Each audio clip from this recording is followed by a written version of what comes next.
হে বাংলার মানুষজন, কেমন আছেন আপনারা? আমি হাসান সিদ্ধু চলে এসেছি আপনাদের সাথে নতুন আর একটা ডেইলি ব্লগে।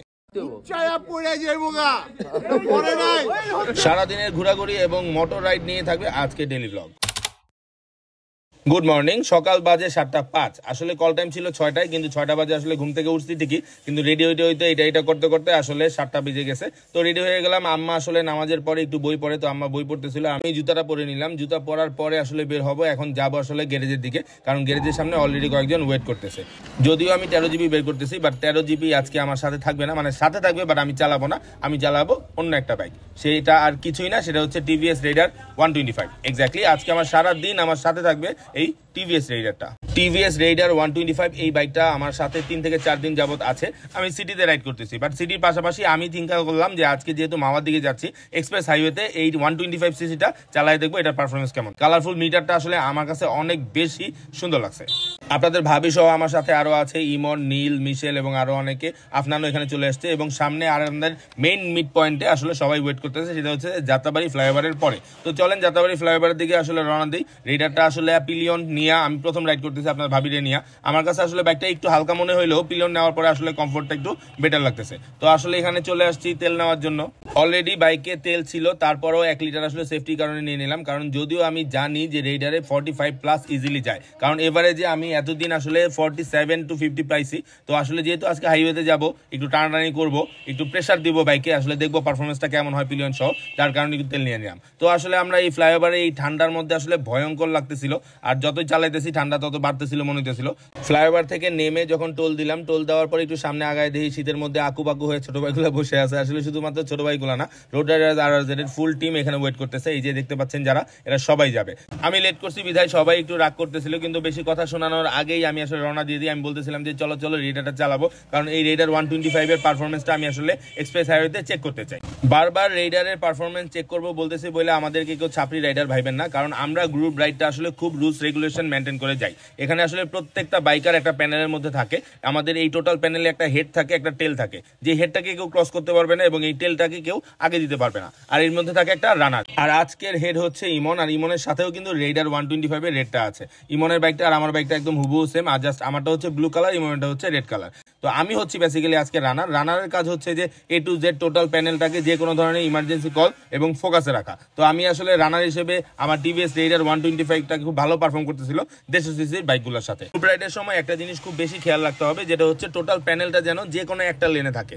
আর এই হচ্ছে আমাদের আবির এমটি চালাই। আবিরে বলতেছিলাম তোমার এমটি থেকে আমার রেডারও কম অনেক ভালো পারফর্ম করে, যাই হোক মজা করতেছিলাম। তো ইমন আসলে এই রেডারটা অনেকদিন যাবত চালাচ্ছিল, ওর কাছ থেকে প্রশংসা শুনেই আসলে আমি রেডারটা ইউজ করার জন্য উদ্বুদ্ধ হই। তো যাই হোক আমি আসলে জিতুর সাথেও হাই বলি, জিতু একটু রাগ করছে কারণ জিতুকে ফালাই চলে আসি, যদিও আমার আগে আসছে। তো আসলে আমি আসলে সবাইকে একটা কল দিই, সবাইকে কল দিয়ে এক সিগন্যালে, কোনো ডাকাডাকি ছাড়া হর্ন ছাড়া এক সিগন্যালে টোটাল প্যানেলটা বাম পাশে দাঁড়ায় যায়। এটাই হচ্ছে গ্রুপ রাইডের ফ্যাসিলিটিস। আমি যখন হেডকে থামাই দিছি, হেড যে দিয়ে গেছে টোটাল প্যানেলটাই ওইদিকে চলে আসছে, আর টেলও তার সাপোর্টেই চলে আসছে, যার কারণে আসলে এই গ্রুপ রাইডের টিপস এবং ট্রিক্স গুলা আমার কাছে এত ভালো লাগে। তবে হ্যাঁ, গ্রুপ রাইডেরও দুটা জিনিস খুব বেশি ইম্পর্টেন্ট, সেটা হচ্ছে ইউনিটি এবং আন্ডারস্ট্যান্ডিং। একজন আরেকজনের রাইড সম্বন্ধে বোঝাটাই সবচেয়ে বেশি ইম্পর্টেন্ট। তো এই জিনিসগুলো আসলে আমাদের প্র্যাকটিস হয়। আমরা টোটাল সবাই মিলে আসলে দাঁড়াইছিলাম এখানে কিছু গ্রুপ ছবি তোলার জন্য। এই যে দেখেন আমাদের ক্রিয়েটিভ জিতু আসলে আমাদের ছবি তুলে দিচ্ছে। আসলে ক্রিয়েটিভ জিতু এই কারণে বলি, কারণ ও আসলে এমন কিছু ক্লিপ, এমন কিছু ছবি তোলে যে জিনিসগুলো আসলে অনেক বেশি জোস হয়। তো জিতু রাইডি যদি কেউ দেখতে চান তাহলে অবশ্যই স্ক্রিনশট দেওয়া আছে, যেখানে যে ফলো দিয়ে আসবে। এবং জিতু কিন্তু 360 লাভার। 360 যত ভিডিও আছে টিকটকে ভাইরাল হল, ম্যাক্সিমাম গুলাই আসলে আমাদের জিতু DSZ এর। আসলে রাইড করে যত সামনের দিকে আগাইতেছিলাম তত বেশি কুয়াশা বাড়তেছিল। এমন একটা অবস্থা হয়ে গেছিল, সামনে কিছু দেখা যাইতেছিল না, খুব বেশি কুয়াশা ছিল সামনে। এই ভরপুর কুয়াশাতে আসলে আমরা ঘাবড়ে গেছিলাম যে এত কুয়াশাতে কেমনে বাইক চালাবো। তারপরেও মোটামুটি আমরা সেফলি বাইক রাইড করার জন্য ট্রাই করি। টোটাল প্যানেলটা খুব ভালোভাবে একসাথে লিড দিয়ে নিয়ে গেছে আমাদের ইমন আর চিন্ময়। তো এই জন্য আসলে আমি রোড রাইডার্স RRZ-কে এত ভালোবাসি, কারণ সেফটি এবং সিকিউরিটির ব্যাপারে ওরা সবসময় অ্যালার্ট থাকে আলহামদুলিল্লাহ। ক্যামেরা প্রচন্ড ঘোলা হয়ে যেতেছিল, কারণ ধীরে ধীরে বৃষ্টির মতো পড়তেছিল, যার কারণে আমি একটু পর আসলে মোবাইল দিয়ে একটু করে ক্লিপ নিতেছিলাম, কারণ এই টোটাল সৌন্দর্যটা আমার কাছে অসম্ভব আকর্ষণীয় লাগতেছিল। সুবহানাল্লাহ, আসলে এরকম কুয়াশায় আসলে অন্যরকম একটা সৌন্দর্য তৈরি হয়ে যায় টোটাল প্রকৃতিতে এবং হাইওয়েতে। তবে একটু সেফলি রাইড করাটাই শ্রেয়। এই ঠান্ডা শীতের মধ্যে সময় ট্রাউজার পরে আসছি, আর এদিকে দেখেন আমাদের চিন্ময় টিস্যু দিয়ে বারবার ভাইজার মুছেছিল, কিন্তু তারপরও কোনো উপায় নাই, ভয়ঙ্কর কুয়াশা ছিল। আমাদের বাইক সহ হেলমেটের ভাইজার সহ গ্লাভস জ্যাকেট সবকিছু ভিজে যাইতেছিল এই কুয়াশার মধ্যে। লিটারালি মনে হইতেছিল বৃষ্টি পড়তেছে। বৃষ্টি তো দেখা যাচ্ছিল না, কিন্তু ঝিরি ঝিরি কুয়াশাতে অনেক বেশি ঠান্ডা লাগতেছিল আমাদের। আর যদিও আমরা এটা ফান মনে করতেছি, বাট এটা কিন্তু ঝুঁকিপূর্ণ। অবশ্যই সাবধানে রাইড করতে হবে এমন কুয়াশার মধ্যে। আর এরকম সিচুয়েশনে গ্রুপ রাইডের সবচেয়ে ইম্পর্টেন্ট ঠিক হচ্ছে যেটা হচ্ছে যে সবাইকে একটা এভারেজ স্পিড মেনটেন করতে হবে। কেউ রাশ নিলে হবে না, কেউ তাড়াহুড়া করলে হবে না। এই ঠান্ডার মধ্যেও এক ক্লিকে রেডার স্টার্ট হয়ে যাচ্ছিল। এই জিনিসটা আসলে রেডারের নতুন ফিচারটা আমার অনেক বেশি ভালো লেগেছে। গ্রুপ রাইডের আরেকটা ইম্পর্টেন্ট থিং হচ্ছে গ্রুপ রাইডের আপনার গ্রুপের প্রত্যেকটা মেম্বারের দিকে ফোকাস রাখতে হবে এবং তাদের সাথে ওভারটেকিং টেন্ডেন্সিটা কম রাখতে হবে। না করাটাই সবচেয়ে সেফ। ঘন কুয়াশায় রাইড করার তো কিছুক্ষণ পরেই আমরা আসলে সাব্বিরের বাসার কাছাকাছি চলে আসি। সাব্বিরের বাসাটা মাওয়া হাইওয়ে থেকে একদম সাথেই যে রেল লাইনটা গেছে আমাদের পদ্মা সেতুর জন্য, সেই রেল লাইনের নিচে দিয়ে আমরা একটু সামনে গেলেই সাব্বিরের এই বাসাটা চলে আসে। সাব্বিরের বাসাটা আমাদের অনেক বেশি ফেভারিট, কারণ গরম শীত সবসময় আমরা এই সাব্বিরের বাসাটা নিজেদের বাসার মতোই ইউজ করে থাকি। ভয়ঙ্কর এই যে অবস্থা, এই যে ওই তো খাড়া খাড়া মুছছে বারবার ভাই, সব ভিজে গেছে। আমি সব এমনি খিচকাই গেছে। এই বাংলার মানুষজন কেমন আছেন আপনারা? আমরা রোড রাইডার্স RRZ আজকে টিস্যু দিয়ে মুছতেছিল, টিস্যু দিয়ে মুছতে থাকে। লিটারালি বৃষ্টি পড়তেছিল এমন সিচুয়েশন। মাওয়াতে আসলে বলাবেন টানাটানি করে। আমরা প্রথমে খুব ব্রিফ দিতেছিলাম কেউ টানাটানি করবে না, বাট সিচুয়েশন এতটাই কঠিন ছিল যে আমরা তখন কোনো কথা কওয়ারই চান্স পাই নাই। ও তো হুডি মুডি পরে আছে, হুডি নিচের কয়টা পড়ছো? একটাই। তুমি তো বলাবেন জামা কাপড় খোলাও দেখি, আজকে তুমি খোলো। আমি একটা, হ্যাঁ অবশ্যই। না খোলা লাগবে না। ব্যাপারটা হচ্ছে ফয়সাল ম্যান অফ স্টিল। যাক আলহামদুলিল্লাহ, Faisal one of the best stunt rider. আর ফয়সাল রিসেন্টলি রেগুলার ব্লগ বানায়। যদি মোটর বাইক স্টান্ট রিলেটেড এবং মিরপুরের পোলাপাইনের ব্লগ দেখতে চান তাহলে অবশ্যই ফয়সালের উপরে স্ক্রিনশট দেওয়া আছে ফয়সালের পেজ, অবশ্যই ফলো দিবেন। তুই তো পুরা সাইবেরিয়ার জ্যাকেট লয়েছিস আমার কথা। ভিজা কাউয়া। হ্যালো, তুমি কি হেলমেট খুলবা না? যেই ঠান্ডা। এ হচ্ছে আমাদের রেডার, এ হচ্ছে আমাদের গাজীপুরের ডাকাতনিক। জামাই বাবু একই কালার করছস? ভাই বোন কালার। এই যে সাব্বিরের বাসা অলরেডি রোড রাইডার্স RRZ একটা হাব। তো আমরা সামারে আম খাইতে, উইন্টারে রস খাইতে চলে আসছি। অলরেডি আমগো নাক দিয়া রস বেজে আছে। তো আপনি চারটে বছর লাগে না, এটা তো পাতলা, কারণ ওরা এই সারা জীবন এই শীতে থাকেই। আমাদের জিতু সরি মাইসে সুসু করলে প্যান্ট ভিজে। এই তোর প্যান্ট ভিজে গেছে, নীল সুসু করে দিছস। তুই সকালবেলায় মর্নিং ভাবলে এই ট্রাউজার পরে আইছো, হয়তো ভাবলে ট্রাউজার পরে আইছে, ট্রাউজার ভিজে গেছে লিটারালি। সিকিম গিয়ে তো ঠান্ডা লাগে না। আমি জীবনে কইলো কয়দিন আগে সিকিম ঘুরে আইছে। এই হাস্যকর একটা ব্যাপার দেখ, এই যে সবচেয়ে হাস্যকর ব্যাপার কিছু, এই যে দেখো মনটা ভরে গেল, মনটা দেখলেই ভরে যেতেছে। এই যে আর্জেন্টিনার ফ্যান গুলা কিরকম, এই যে দেখেন আর্জেন্টিনার ফ্যান, এই যে আর্জেন্টিনার ফ্যান, এই যে দেখেন আর্জেন্টিনার ফ্যান। যাক, এখন আমাদের নেক্সট হচ্ছে যে জিনিসটার সন্ধানে আমরা আসতেছি, রসের সন্ধানে। বেসিক্যালি রোড রাইডার্স RRZ এই ফ্যামিলিটা নিয়ে আমরা আসলে খুব বেশি এক্সাইটেড থাকি, কারণ RRZ এর কোনো ইভেন্ট, কোনো প্রোগ্রাম, কোনো প্ল্যান মানেই চোস। কারণ আসলে সবাই বাইরে থেকে দেখলে মনে করে যে আমরা মনে হয় সারাদিন একসাথে আড্ডা মারি, কিন্তু না, সবাই সবার যার যার কাজে ব্যস্ত থাকি। বাট আমরা কোনো ইভেন্ট হইলে বা কোনো একটা আয়োজন করলে সবাই একসাথে চলে আসে, যার কারণে আসলে ব্যাপারটা একটু মজা হয়। একদম হাইওয়ের পাশেই সাব্বিরের বাসা, যার কারণে এই হাবটা আমাদের আসলে অনেক সাপোর্ট দেয় আমাদের অনেক ইভেন্টের কাজে, আমাদের অনেক ভিডিও শুটের কাজে, সব জায়গায়। তো সবসময় সাব্বির এই সাপোর্টটা দেয় আমাদেরকে। আর প্রত্যেক বছরই আমরা চেষ্টা করি সাব্বিরের বাসায় একবার হলেও এই পিকনিক টাইপের আয়োজনটা করার জন্য। অবশ্যই সাব্বির আয়োজন করে, thank you so much Sabbir. ওখানে যারা আড্ডা মারতেছিলাম তখন ম্যাডাম আমার জন্য একটা রং চা নিয়ে আসে। আমি আসলে ইদানিং খুব বেশি রং চা খাইতেছি, দুধ চা অফ করে দিয়েছি। তো যাই হোক, রং চা খাইতে খাইতে আমরা আড্ডা মারতেছিলাম। এক একজন 2টা-3টা করে পরে রাখছিল, কিন্তু তারপরেও শীতে লিটারেলি কাঁপতেছিল। আমরা বাসার ভিতরের দিকে যাচ্ছিলাম। ভিতরের দিকে যাওয়ার সময় আমি আসলে আমার ফেভারিট হেলমেট আলফা 70টা দেখতেছিলাম যে সবকিছু ঠিকঠাক আছে কিনা। আর দেখতেছিলাম আমার ফেভারিট আরেকটা হেলমেট HJC F70টাকে, কারণ এই দুটা হেলমেটই আসলে আমার খুব বেশি ফেভারিট হেলমেট, এবং আমার আসলে এখন HJC ইউজ করার পর থেকে অন্য কোনো হেলমেট ভালো লাগে না। আমরা ভিতরে এসে দেখি যে এখানে আসলে খিচুড়ি রান্না চলতেছে। তো আমরা আসলে খিচুড়ি রান্নার জন্য ওয়েট না করে সরাসরি ছাদে চলে যাই, কারণ ছাদে আমাদের জন্য রয়েছে খেজুরের রস। এক্স্যাক্টলি আমাদের সাব্বিরের বাসায় যারা আসছি সবাই একসাথে এখন খেজুরের রস খাবো। খেজুরের রসের একটা ব্যাপার হচ্ছে যে রাতের বেলা যদি আপনি ফ্রেশ খেজুরের রসটা নামায় সকালবেলা না খান তাহলে এটা বাসি হয়ে যায়। এরপরে আসলে একটা কেমন যেন একটা বাসি বাসি ফ্লেভার আসে, ওই ফ্লেভারটা আমার ভালো লাগে না, যার কারণে একদম ফার্স্ট লাইটে আর্লি মর্নিং এর খেজুরের রসটা সবচেয়ে বেশি জোস হয়।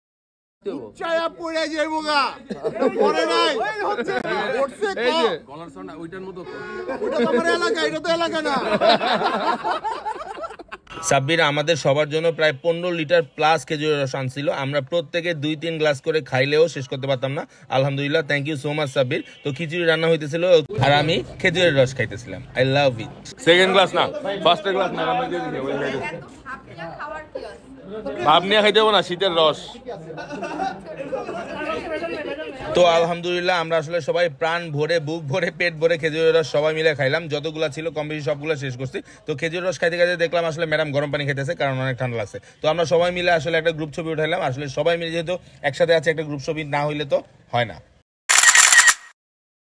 ম্যাডামের নতুন সাদা জুতোর উপরে চিন্ময় পাড়া দিছে, যার কারণে ম্যাডামের অনেক মন খারাপ হয়েছে। কিন্তু তারপর আসলে এই মন খারাপ ভুলে যায় আমরা খিচুড়ির দিকে তাকাইছিলাম, কারণ কিছুক্ষণ পরে রেডি হয়ে যাবে আমাদের গরম গরম খিচুড়ি। তো এই গরম গরম খিচুড়ি খাওয়ার জন্য আমরা নিচে যাই, দেখি সাব্বির অনেক ভালো রান্না করতেছে। আর সাব্বির আমরা সবাই খুব বাবা দিতেছিলাম, কারণ এই রান্না বান্না যদি ও রেগুলার করতে পারে ওর বিয়ে খুব তাড়াতাড়ি হয়ে যাবে। কারণ যেহেতু ওর বিয়ে এখনো হয় নাই, কারণ বিয়ে করলে ওই রান্না বান্না করে বোর্ডে খাওয়াতে পারবো। তো আসলে রান্না বান্না হইতেছিল, যার কারণে আমরা এখানে ওয়েট করি নিই, আমরা একটু বাইরে চলে আসছিলাম। বাইরে এসে আসলে হাঁটাহাঁটি করতেছিলাম। আর আমাদের যে পদ্মা সেতুর উপরে নতুন রেল লাইন হবে, এই রেল লাইনের কাজ প্রায় শেষ। এই রেল লাইনের এখানে এসে আমরা ছবি ভিডিও করতেছিলাম। তো এখানে অনেক স্লো মোশন করবো, অনেক টিকটক বানাবো, কিন্তু মেইন ফ্যাক্ট হইতেছে যে এই রেল লাইনটার উপরে আমাদের উঠা ছবি তোলা নিষেধ, কারণ এখানে কাজ চলতেছে। কিন্তু তারপরে আমরা তাদের কথা না শুনে টুকটাক করে আসলে ছবি ভিডিও করতেছিলাম।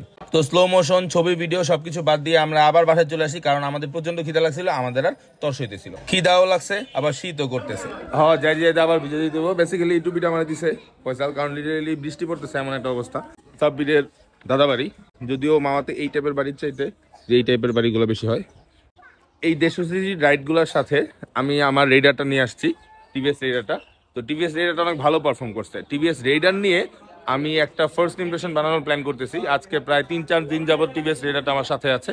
তো টিভিএস রেইডারের একটা ফার্স্ট ইমপ্রেশন বানাবো, অবশ্যই এই ভিডিওর পরে আপলোড হবে। যারা যারা দেখতে চান অবশ্যই ফলো দিয়ে রাখবেন।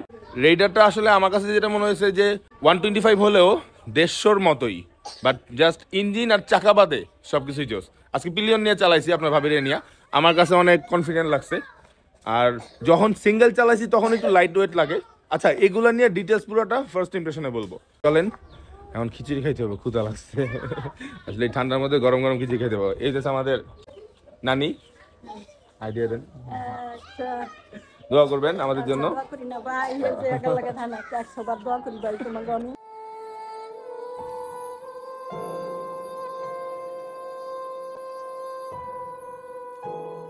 আমরা সবাই আড্ডা মারতেছিলাম, আর এখানে এই ছেলেটা ঘুমাইতেছে। কোন ছেলেটা ঘুমাইতেছে পরে বলতেছি। আসলে যতটুকু শীত পড়ছে তার চেয়ে বেশি গরম লাগতেছিল খিচুড়িটা দেখা, এবং তার চেয়ে বেশি ক্ষুধা লাগতেছিল আমাদের এই গরম গরম খিচুড়িটা দেখা। তো সবাই এখানে আড্ডা মারতেছিল, কারণ ভিতরে খিচুড়ি রান্না হইতেছিল, সবাই আড্ডা মারতেছিল। এখানে দেখেন আমাদের নাবিদ, নর্নি, আমাদের মামার খুব কাছের ছোট ভাই, আর নীল খুব বয়ান দিতেছিল। কি বয়ান দিতেছিল পরে বলতেছি আপনাদের। খাবার আসলে রেডি হয় নাই, বাট আমি যখন কইছি খাবার রেডি সব বলছে।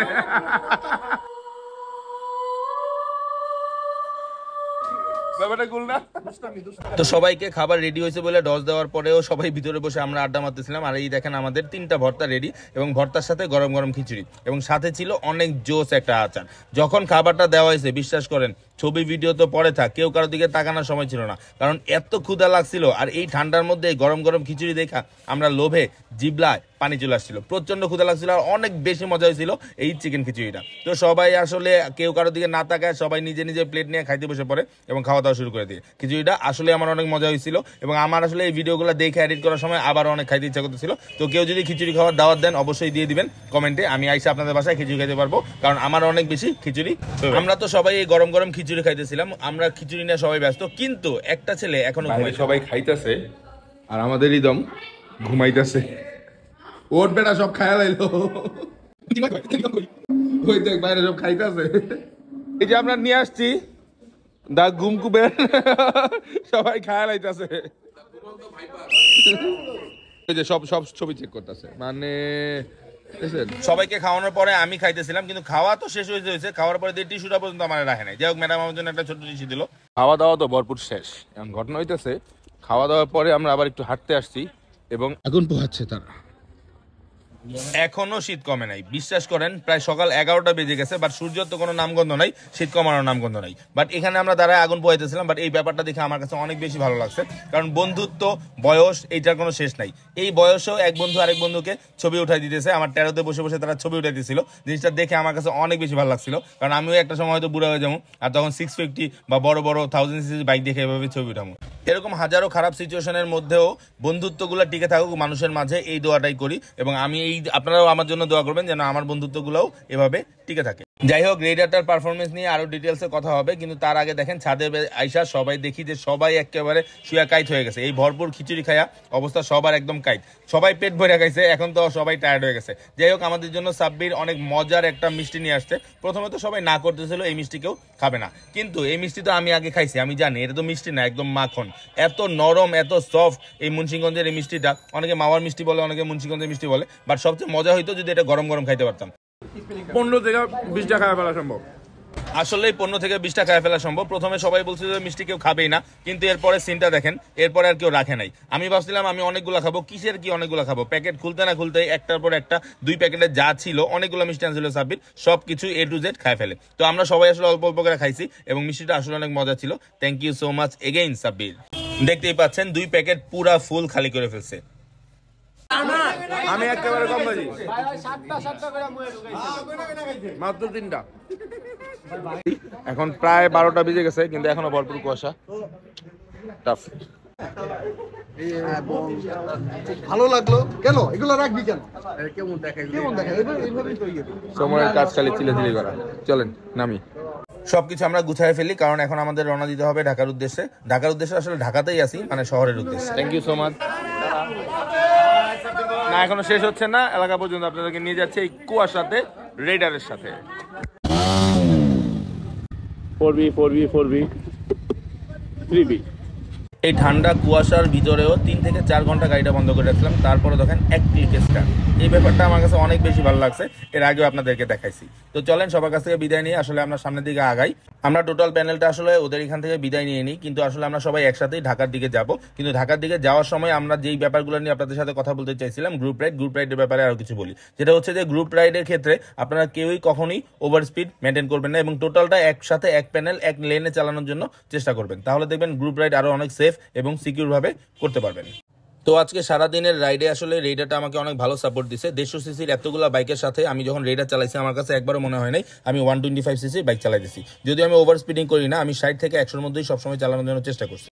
আচ্ছা, একটা জিনিস দেখানোর জন্য আমি আসলে ক্লিপটা নিছি, দেখেন এখানে প্রায় 102-3 আমি চালাইতেছি, কিন্তু তারপরও বাসটাকে ধরতে পারতেছি না। তার মানে বুঝে দেখেন যে বাস কত স্পিডে চালাইতেছে। এখানে টোটালি টপ স্পিড যদি এখানে 80 থাকে, তাহলে বাস এই স্পিডে কেমনে চালায়? আমাদের বাইক রাইডাররাও আসলে ওভার স্পিডিং করবেন না, এবং আমি অনুরোধ করবো যদি আপনারা বাসের সাথে কানেক্টেড থাকেন তাহলে বাসকেও ওভার স্পিড করতে না করবেন, কারণ বাস ওভার স্পিড করলে হাইওয়েতে আরো বেশি ঝুঁকি বেড়ে যায়। তো আমরা ঢাকার কাছাকাছি চলে আসছিলাম, কিন্তু তখন আমাদের সাথে নাভিদ রনি বিদায় নেওয়ার সময় আমাকে অনেকগুলো চকলেট গিফট করে এবং খুব অনুরোধ করতেছিল ওর এলাকায় ঘুরে যেতে। তো এখন আসতে পারলাম না নাভিদ, আবার আসবো, আমরা আবার ঘুরে যাব তোমার সাথে, তোমার এলাকায়, তোমার দোকানগুলোতে মিষ্টি খেয়ে যাব। তো টিভিএস রেইডার 125টা আসলে আমার কাছে অনেক বেশি ভালো লাগছে, এবং আপনারা যদি কেউ কিনতে চান এবং টোটাল ডিটেলস জানতে চান, অবশ্যই আমি আরেকটা ফার্স্ট ইমপ্রেশন ভিডিও বানাবো, যেখানে আমার এক্সপিরিয়েন্স এবং আমার ধারণাগুলো আপনাদেরকে আরো বেশি বোঝাইতে পারবো বলে আমার ডেইলি ব্লগগুলো আপনাদের কেমন লাগতেছে, আমার ট্রাভেল ব্লগগুলো কেমন লাগতেছে অবশ্যই কমেন্ট করে জানাবেন, কারণ আপনারা অনেকেই ভিডিও দেখেন কিন্তু কমেন্ট করেন না, এই জিনিসটা আসলে খারাপ লাগে। তো আপনাদের মন্তব্যগুলোর জন্য আমি ওয়েট করব, আর আরো ওয়েট করব আপনাদের ভালোবাসার জন্য। তো ভালোবেসে ভিডিওটা শেয়ার করলে আমার অনেক বেশি ভালো লাগবে। তো ওই ভিডিও শেষ করার আগে আমি আমাদের কিছু ড্রোন ক্লিপ নিছি, যেটা আমাদের জিতু ডিআরজেড নিছে। তো জিতু ডিআরজেড এর ড্রোন ক্লিপগুলো দিয়ে এবং শামুর গানের ভিডিও দিয়ে আমি আজকে আসলে আমার ভিডিও শেষ করছি। তবে যাবেন না, অবশ্যই ড্রোন ক্লিপটা দেখে জানাবেন কেমন লাগলো। আসমান যাইও না রে বন্ধু, ধরতে পারবো না তোমায়, জমিন যাইও না রে বন্ধু, ছুঁতে পারবো না তোমায়, বুকের ভিতর রইও রে বন্ধু। তো আমি হাসান সিদ্ধু আপনাদের কাছ থেকে বিদায় নিচ্ছি, আবারও চলে আসবো যে কোনো সময় যে কোনো জায়গায় ক্যামেরা অন করে। অবশ্যই ফার্স্ট ইমপ্রেশন ভিডিওটা দেখার জন্য এই ভিডিওটা শেয়ার করবেন এবং ফলো দিতে ভুলবেন না। আল্লাহ হাফেজ। অন্তরে অন্তর মিশাইয়া গান